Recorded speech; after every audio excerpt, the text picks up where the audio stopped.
Winning Blueprint presents.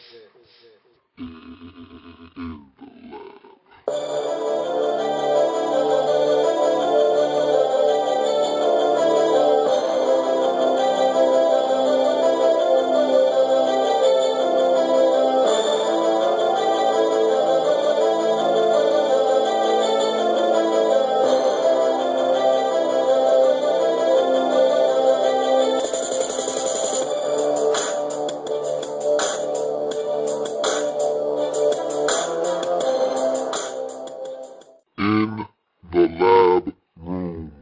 Cleveland Browns. All right. So we're here with the Cleveland Browns. Welcome. You are in the lab room. This is the Cleveland Browns lab follow-up. And the Browns, I thought, were one of the most fun teams to watch in 2012. There's a lot of talent on this team. I say it all the time. I'm like a broken record when I'm talking about the Cleveland Browns because I just like what they're doing. It's fun for me to watch teams grow. And I feel like this Cleveland Browns organization is growing right before our very eyes with the talent that they're acquiring. However, talent without direction equals bad football. And so they can acquire all the talent they want, but they need the right head coach in place. They need the right general manager to keep this train going, as they just relieved Tom Heckert of his duties as general manager. They got rid of their head coach, Pat Shermer. And so it's them starting anew in Cleveland. They're starting all over. Jimmy Haslam has come in and he's going to revamp this thing from the ground up. Fine. If that's what you're going to do, have no problems doing so. This is a young team.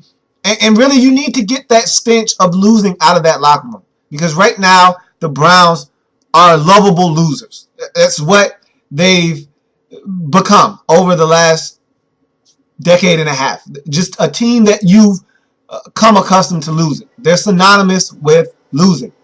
We've all seen the video Factory of Sadness as the nickname of the Cleveland Browns stadium. So, yeah, these fans have been through a lot in Cleveland, and it's time for them to start enjoying some good football.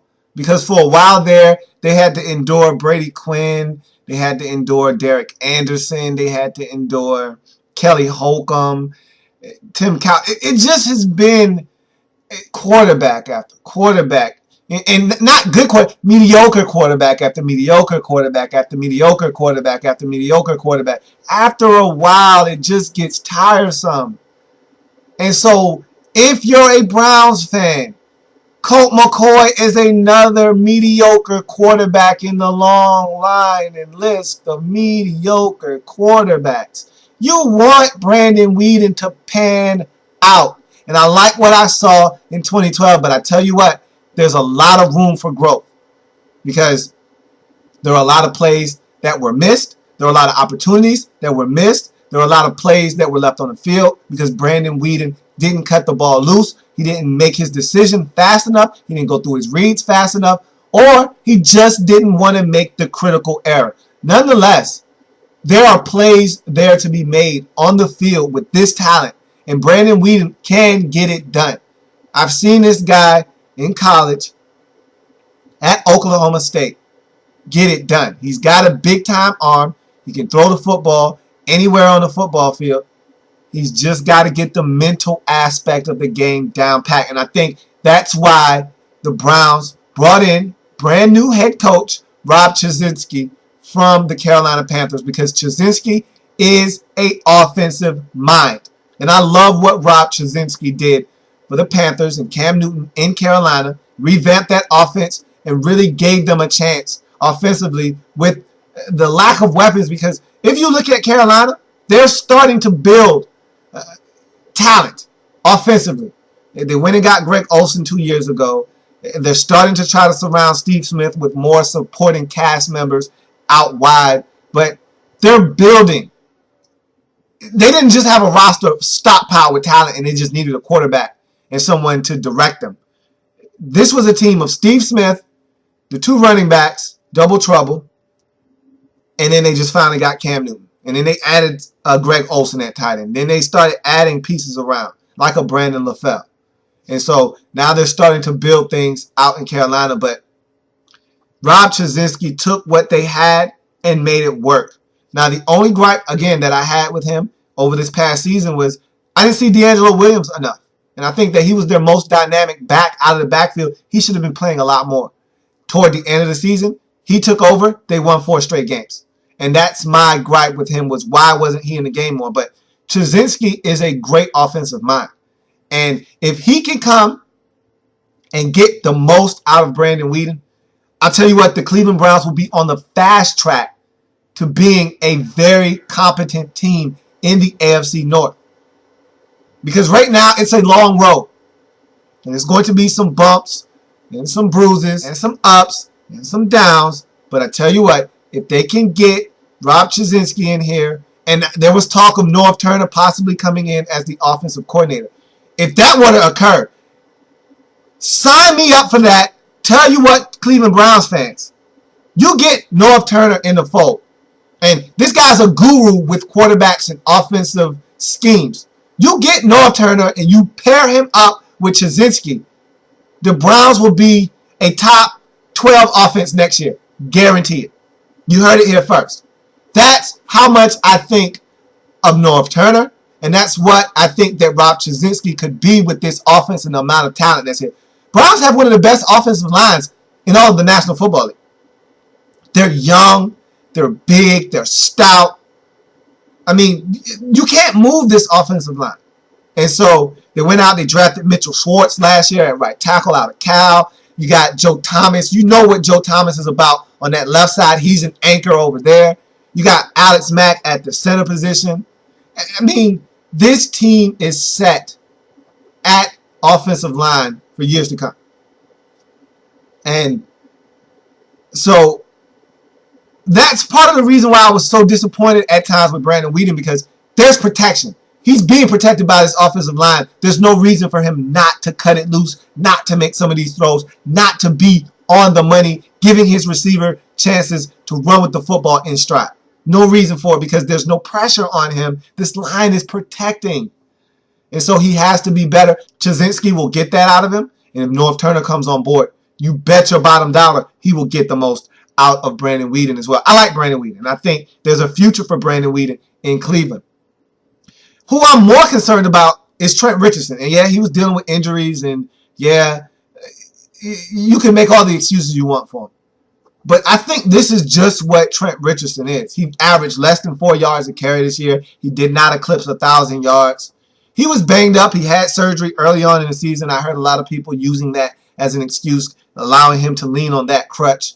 If you like, you can go with that. I'd listen. But I'll tell you what, this is who he is. He's a grinder. He's a bruiser. He's not going to outrun anyone. If you come with an arm tackle, you can forget about it. He's going to break that and keep on going. He's going to be lethal inside the red zone, especially inside the 5. When they get close to the goal line, he's going to sniff the end zone because his determination and will to get in the end zone is second to none. It might be unmatched in this league. With his sheer physicality and pure strength and brute strength, it's hard to keep him out of the end zone, but I don't know if he was worth a top 10 pick. That's my whole gripe with this whole thing, is because top 10 picks are Adrian Peterson at the running back position. Not Trent Richardson. Not a guy. Top 10 picks at the running back position should be someone that's a game breaker. That's a game changer. Adrian Peterson, Chris Johnson, Jamal Charles. Someone that at the blink of an eye can take it 97 yards. That can take it 72 yards for a touchdown. Trent Richardson isn't outrunning anyone's football team for a touchdown. He may get you a 34-yard gain. He may get you a 17-yard gain. He may get you, 13 yards on a play that was blocked for 2. He's that strong. Out of the backfield, he can catch the football. But I don't see him being the game-changing threat that the Browns envisioned him being when they drafted him. I'm not going to bag on him, though, because there's talent there. He's a guy that can be utilized correctly, but I think the Browns need to employ somewhat of a thunder and lightning type of combination between him, because I'm a big, huge Montario Hardesty fan. Think that he just has to hold on to the ball. He fumbled a few times this year, got in the doghouse. If he can hold on to the football, he's got a little bit of speed to burn. I think that could be the combination that they need to use moving forward to kind of balance out the attack in the running game as far as that's concerned.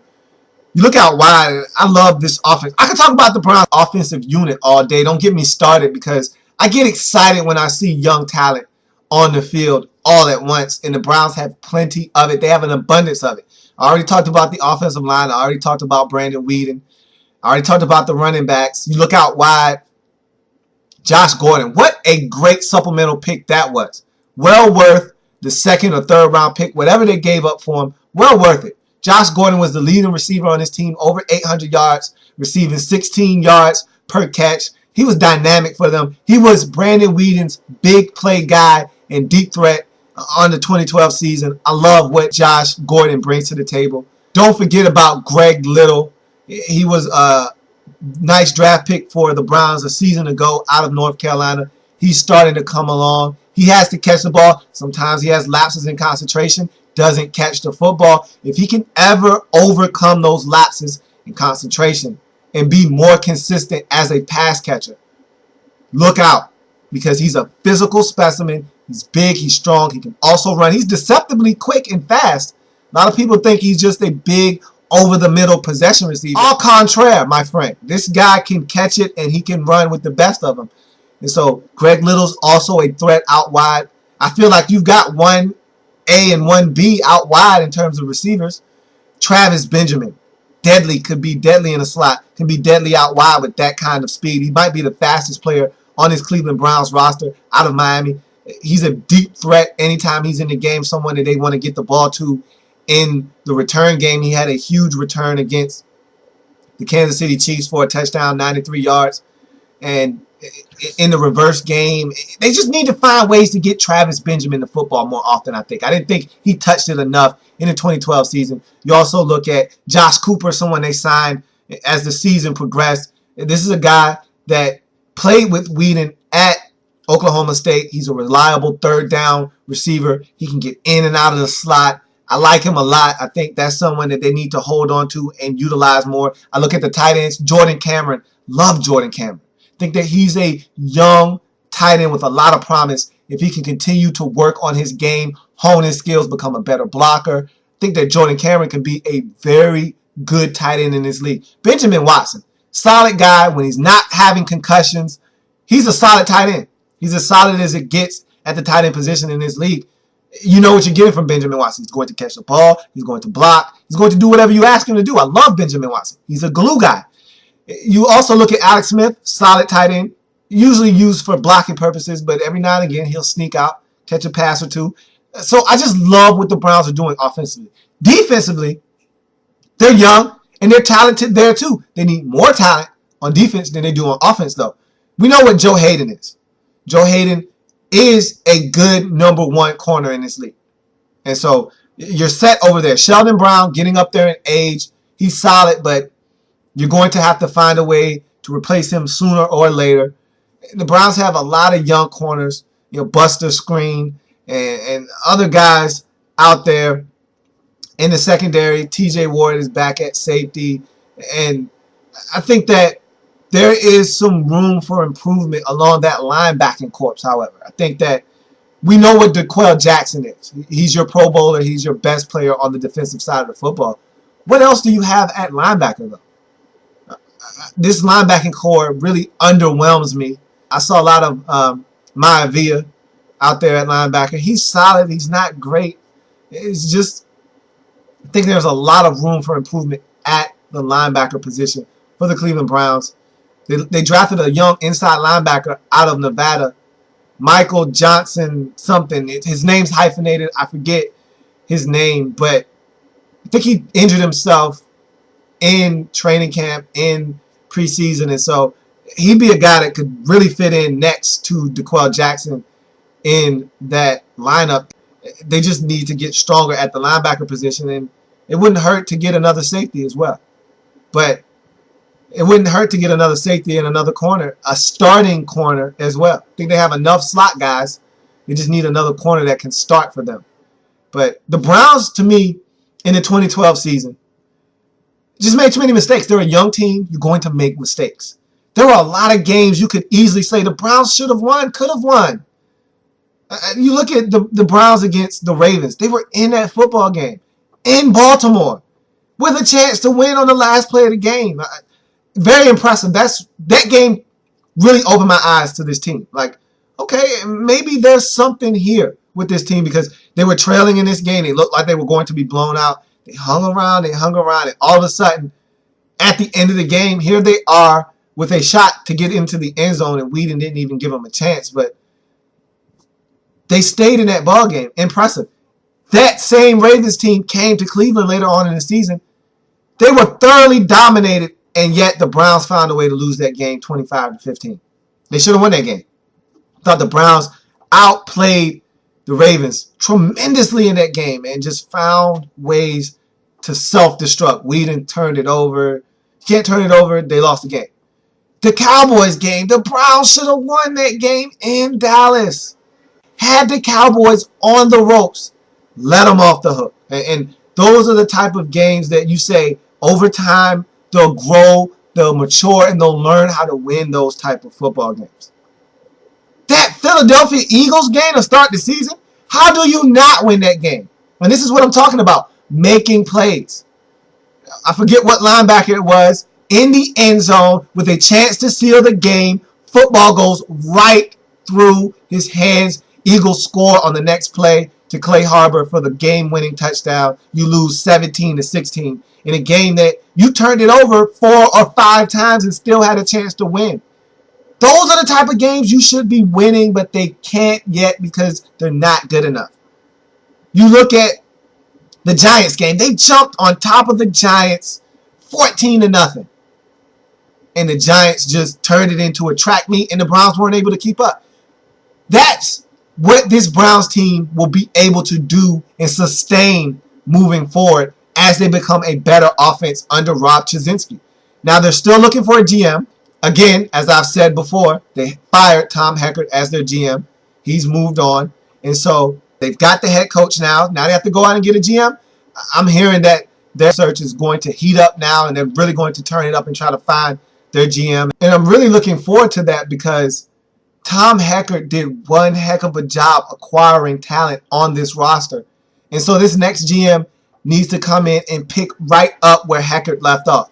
Heckert was fired because this team wasn't having success on the field, not because they don't have talent. And so this next GM needs to come in, build and add to what talent this Browns roster already has. And so now you need to start to forge an identity as to what you are. Defensively, what are you?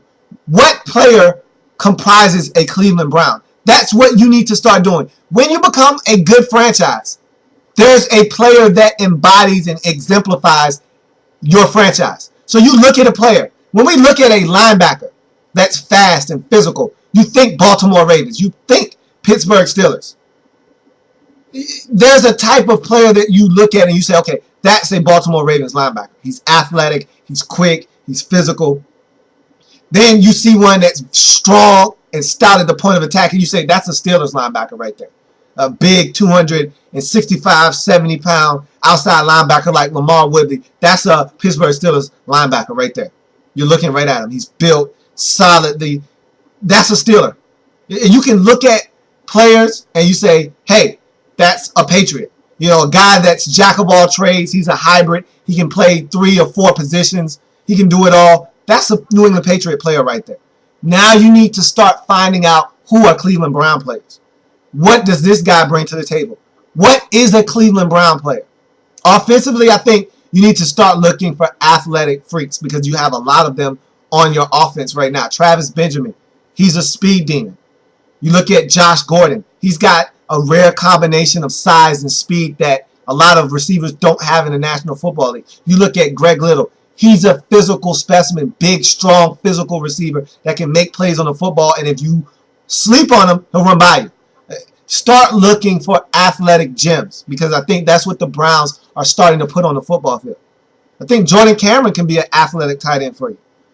Defensively, you need to start looking. Your defensive line has already set the tone in terms of Phil Taylor, Jabal Shear, Rubin, These guys are maulers. They're mashers at the point of attack. These guys remove the line of scrimmage and move it 2 yards into the backfield. And so if you're a Browns fan, that's what you hang your hat on. That's what a Browns defensive lineman looks like right now. Just brute strength and physicality. Every sense of the word. And so you know what a Browns defensive lineman looks like. Linebacker is your big question mark. What's a Browns linebacker look like? Haven't seen many of those. And I think that in the draft coming up, if you're the Browns, that pick needs to be spent on a rush outside linebacker, if at all possible. And again, Georgia has a young outside linebacker, rush defensive end / hybrid outside linebacker coming out in the draft. Whatever the case may be, he's going to be a hot commodity. And everyone's looking for their own DeMarcus Ware, their own Aldon Smith. And so, no way he's going to fall to the Browns at 6. If you want him bad enough, you'll move up to 3 or to 2. But if you're the Browns, honestly, you're in no position to be trading away draft choices. None.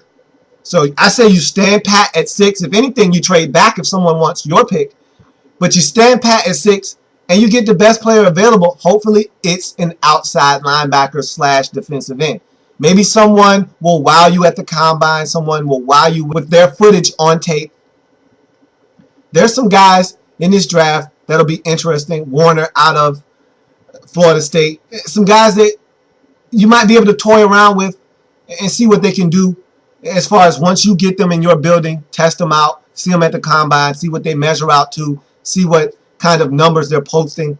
You'll see what kind of athlete they are, and then you can kind of gauge whether they'll fit into what you're doing defensively or not. But make no mistake about it, the Browns need a legit game changer on the defensive side of the football. And again, I think Michael Johnson, whatever, out of Nevada, the inside linebacker, paired up next to DeQuell Jackson will be fine in the middle. I thought Maivia had a solid season out at linebacker. If you could get a rookie in there or a veteran, I think in the offseason, don't be afraid to tap into that free agent market. Look for an outside linebacker that's solid. 27, 28 years old, not too old, still got a lot of football left in front of him, and is a solid player, a glue guy. Doesn't have to be someone you got to break the bank for, but just someone that can come in, play some solid outside linebacker for you, and help this team along. Because I think that's where the drop-off is for this Browns team, is at linebacker. I think you could use a corner, but again, that's not a dire need right now. You still will have Hayden on one side. You'll still have Sheldon Brown on the other side. You got Buster Screen. You got several other guys at the cornerback position. So not sure that that's a big issue for you right now. I think that you need to get that outside linebacker if at all possible if you're the Browns. And I think that's what you should do with that pick. But it'll be interesting to see what you do in the draft, what you do with free agency, because there are several different areas that need to be addressed, and I want to see how the Browns go about addressing them. This GM that comes in, whoever he is, he's got a job to do. And I felt like Tom Heckert wasn't fired because of the talent on his roster, because Tom Heckert did a wonderful job of leaving this Browns franchise in good standing in terms of talent. He was fired because new ownership took over, and the Browns, record-wise, have stunk over the last decade. And he hasn't been here for a decade, but he's been part of that misery that the Browns have been going through. And so he was fired because of that. But not because there's not talent on this team. And so the next GM has to come in, and he has to build upon the talent that's already here, see what direction his team is going in, and keep acquiring talent that fits the mold of what the Browns are trying to do moving forward.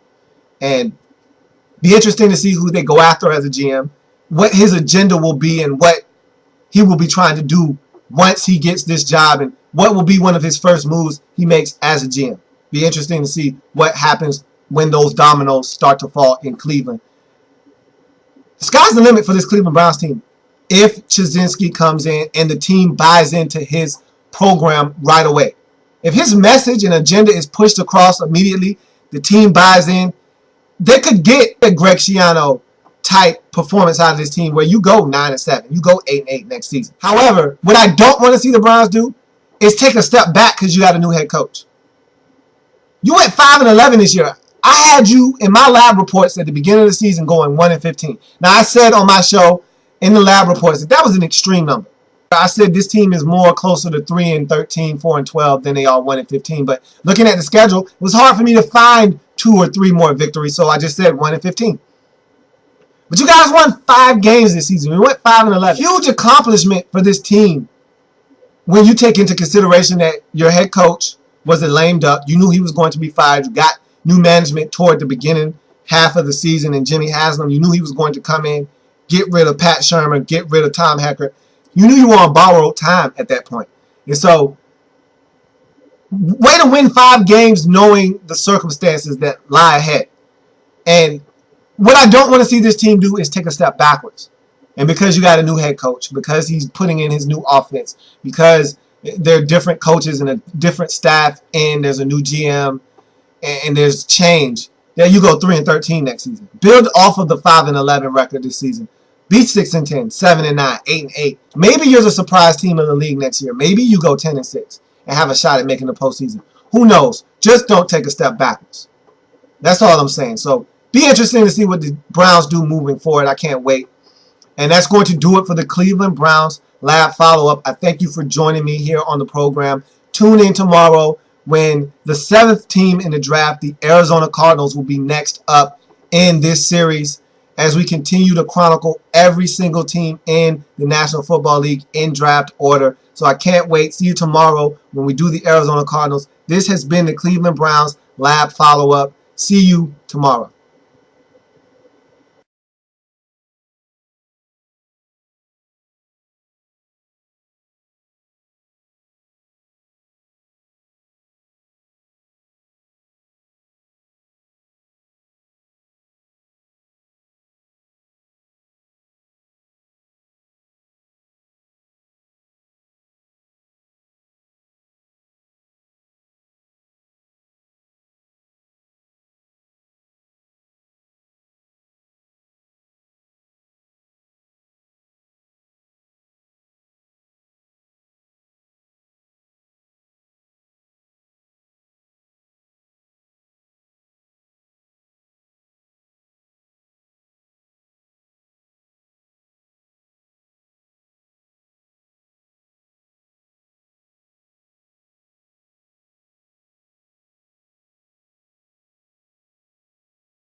Cleveland Browns.